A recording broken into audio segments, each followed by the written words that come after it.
नमस्कार. सांगली जिल्ह्यातील भिलवडी येथे कृष्णा नदीच्या काठावर स्थित असलेले श्री भुवनेश्वरी देवी मंदिर औदुंबर हे एक जागृत आदिशक्तीपीठ आणि ऐतिहासिक ठिकाण आहे. चला तर या अतिप्राचीन अशा मंदिराची माहिती जाणून घेऊया.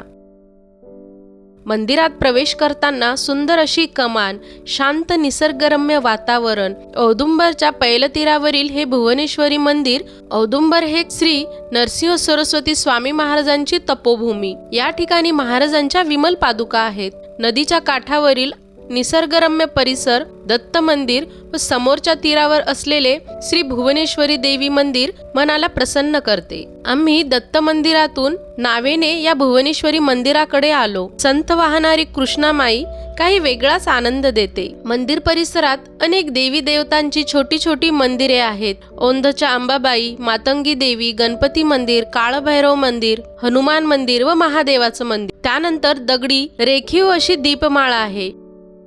हे बांधकाम हेमाडपंथी शैलीचे दिसत आहे. मंदिराची साधी रचना पण मोहक आहे. भुवनेश्वरी म्हणजे जगातील सर्व ऐश्वर्याची स्वामिनी. हे माता पार्वतीचे 5वे रूप आहे.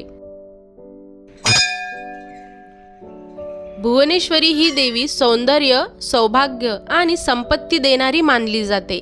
एका पौराणिक आख्यायिकेनुसार करवीर प्रांतीच्या एका विद्वान ब्राह्मणाचा मुलगा मतिमंद होता. त्याला आई वडील नव्हते. तो त्याच्या आजोळी वाढत होता. कदाचित मुंज झाल्यावर तो सुधारेल म्हणून गावकऱ्यांनी मिळून त्याची मुंज लावून दिली. परंतु कोणतीही त्याच्यामध्ये सुधारणा झाली नाही. सर्वजण त्याची निंदा करीत असत. त्याला कोणतीही विद्या आत्मसात होत नसे. विद्येविना त्याचे जीवन हे असह्य झाले होते. त्यामुळे तो घर सोडून निघून गेला. फिरता फिरता तो भिलवडीला श्री भुवनेश्वरी देवीच्या अतिप्राचीन स्थानास आला. अन्नपाणी त्यागून तो भुवनेश्वरी देवीच्या मंदिरात धरणे धरून बसला.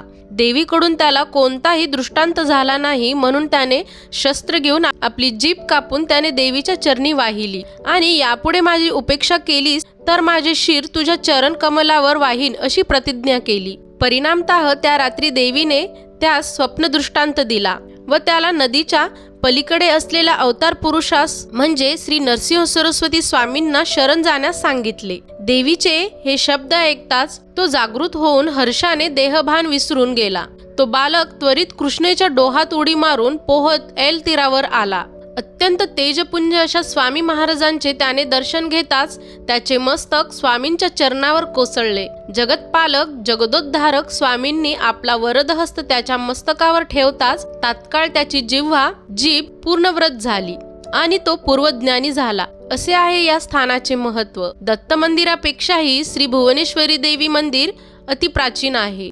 अनेक भाविकांची कुलदेवी असून औदुंबर तीर्थक्षेत्रात यात्रेकरूंसाठी भुवनेश्वरी देवीचे दर्शन महत्त्वाचे मानले जाते. आई राजा उदो उदो. श्री गुरुदेव दत्त. अशाच नवनवीन माहितींसाठी चॅनलला नक्की लाईक, शेअर आणि सबस्क्राईब करा. धन्यवाद.